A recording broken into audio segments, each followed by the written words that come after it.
नमस्कार बच्चों, आज हम आपको संस्कृत में अध्याय 2 का अध्ययन कराने जा रहे हैं जिसका नाम है संयुक्त वर्णा। पिछले लेसन में मैंने आपको बच्चों समझाया था कि ये संयुक्त जो वर्ण होते हैं क्या होते हैं। जब आपको हमने स्वर और व्यंजन का अध्ययन कराया था तो उसी के दौरान हमने आपको समझाया था कि स्वर और व्यंजन होते क्या हैं। तो बेटा संयुक्त व्यंजन के बारे में आज हम जानते हैं। संयुक्त व्यंजन सबसे पहले तो जो व्यंजन है हमारे वो स्वरों की सहायता से बोले जाते हैं। मैंने ऐसा आपको पढ़ाया था। लेकिन कुछ शब्द कुछ व्यंजन ऐसे होते हैं जो आपस में ही यानी व्यंजन से व्यंजन मिलकर ही एक नया वर्ण बनाता है, उन्हें हम कहते हैं संयुक्त व्यंजन। जैसे आपकी बुक में आप देखेंगे जब दो व्यंजन बिना स्वर के जोड़कर एक बना दिए जाते हैं तब ये संयुक्त व्यंजन कहलाते हैं। जैसे का प्लस शा प्लस आ अक्षय, ता प्लस रा प्लस आ त्रा, जा प्लस अणा प्लस आ प्लस बराबर ज्ञा, का प्लस ता प्लस आ बराबर कत, शा प्लस रा प्लस आ बराबर श्र, श्रमिक वाला श्र। तो देखा आपने कि कैसे ये दोनों व्यंजन, का है हमारा ये भी व्यंजन है और शा है ये भी व्यंजन है, लेकिन दोनों ने कैसे मिलकर एक नए वर्ण को जन्म दिया है, यानी दोनों के मेल से कैसे एक नया वर्ण बना है। तो जहाँ पर दो व्यंजन मिलकर एक वर्ण बनाते हैं, एक नया वर्ण बनाते हैं, उसे हम क्या कहते हैं? संयुक्त व्यंजन। बच्चों यहाँ पर स्वर का कोई भी हस्तक्षेप नहीं है।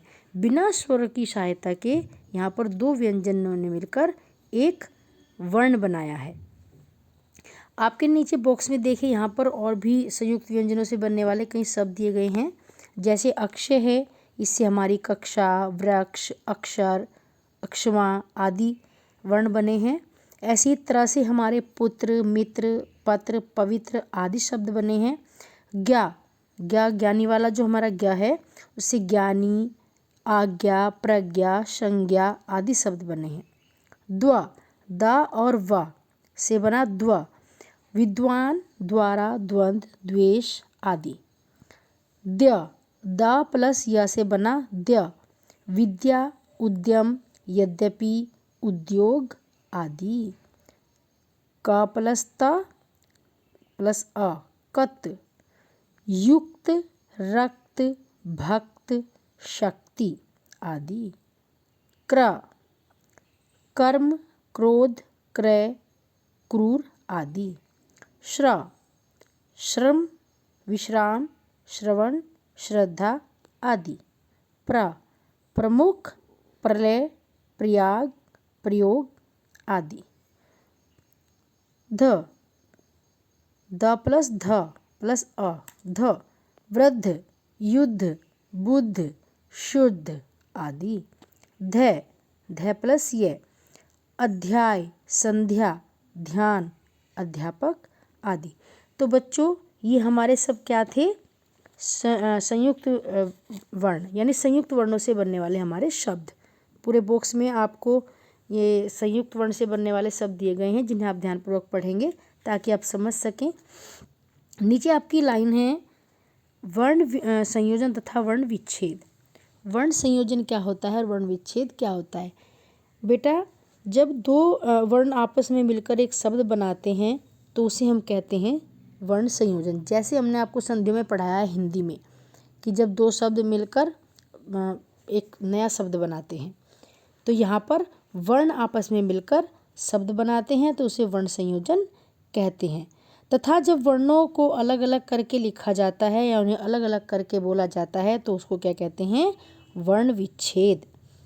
वर्ण विच्छेद करते समय जिन अक्षर का वह शब्द समाप्त होता है, जिन अक्षर पर वह शब्द समाप्त होता है उसी के नाम से वह शब्द जाने जाते हैं। देखो बेटा ये देखिए, यहाँ पर एक शब्द है कमल। कमल है तो हमें जब वर्ण विच्छेद करना होता है तो हम उसका वर्ण विच्छेद कैसे करेंगे? का प्लस आ प्लस मा प्लस आ प्लस ला प्लस आ, क्या बन गया? कमल। क्या बना है? कमल। तो देखो जिस भी व्यंजन में से हम स्वर की ध्वनि को निकालेंगे या स्वर को निकालेंगे उसके लास्ट में क्या लगता है? नीचे हलंत लगता है, उसके नीचे क्या लगता है, हलंत। ये हलंत ही इस व्यंजन की पहचान होती है। इनका अपना अस्तित्व जो होता है ये तिरछी लकीर अर्थात हलंत ही होता है। तो जिसमें से भी स्वर की आवाज़ या ध्वनि निकल जाए तो उसके नीचे हमें तुरंत ये हलंत लगा देना चाहिए, क्योंकि ये इसका अस्तित्व है। और साथ में ही जो लास्ट में हमारा वर्ण है ला से किस चीज़ की ध्वनि निकल रही है, आ की। ला से किसकी ध्वनि निकली, आ। तो ये शब्द हमारा किस जाति का होगा, अकारांत। आ पर अंत होने से यह शब्द अकारांत कहलाएगा। दूसरा शब्द हमारा बालिका, ब प्लस आ प्लस ली ला प्लस ई प्लस का प्लस आ, बालिका। का आ की ध्वनि निकल रही है, तो ये शब्द हमारा आ पर ख़त्म हुआ है, यानी आ पर अंत होने के कारण वह शब्द क्या है हमारा, आकारांत। अगर लास्ट के वर्ण से आ की आवाज़ निकलती है तो अकारांत, आ की आवाज़ निकलती है तो आकारांत। फिर देखिए मति। मति का अर्थ होता है बुद्धि। म प्लस आ प्लस ता प्लस ई, मति। तो यहाँ पर ई पर अंत हुआ है तो ये शब्द हमारा होगा इकारांत। नदी, इकारांत, छोटी ई की मात्रा है तो छोटी ई वाला इकारांत यहाँ पर आया नदी। न plus a plus the plus बड़ी ई, नदी। तो यहाँ पर ई पर अंत होने के कारण यह शब्द क्या कहलाएगा हमारा, इकारांत। कुछ शब्द हमारे होते हैं हलंत वाले, जिसमें लास्ट में मैंने आपको बताया तिरछी लकीर होती है। इसको क्या बोलेंगे हम, तिरछी लकीर अर्थात हलंत। जैसे भवत है बेटा, भ प्लस अ प्लस व प्लस अ प्लस ता। क्योंकि ता पर हलंत है तो ये पहले ही अपने आप में अपूर्ण है, इसके बाद कोई भी अ नहीं आएगा।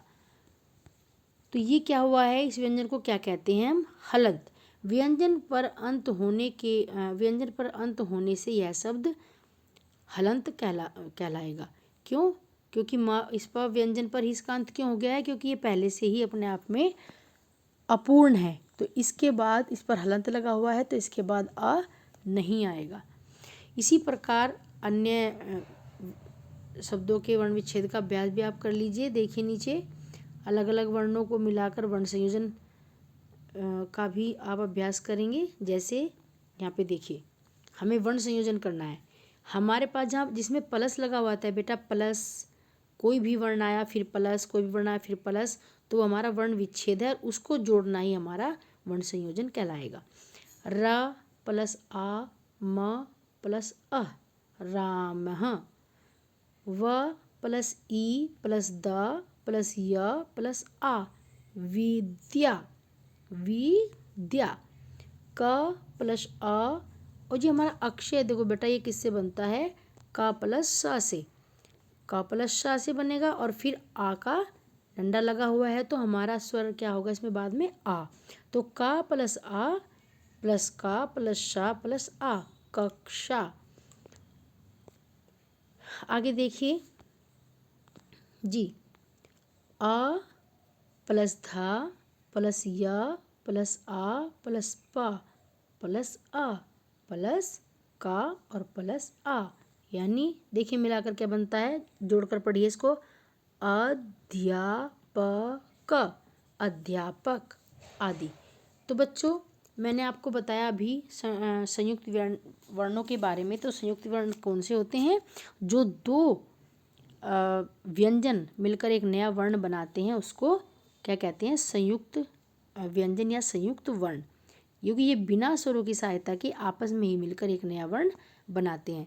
तो बच्चों हमने इसके बारे में आज आपको पढ़ाया, तो आप ध्यानपूर्वक इसका अध्ययन करेंगे, फिर से इसका वाचन करेंगे, इसको समझेंगे। ओके, धन्यवाद बच्चों।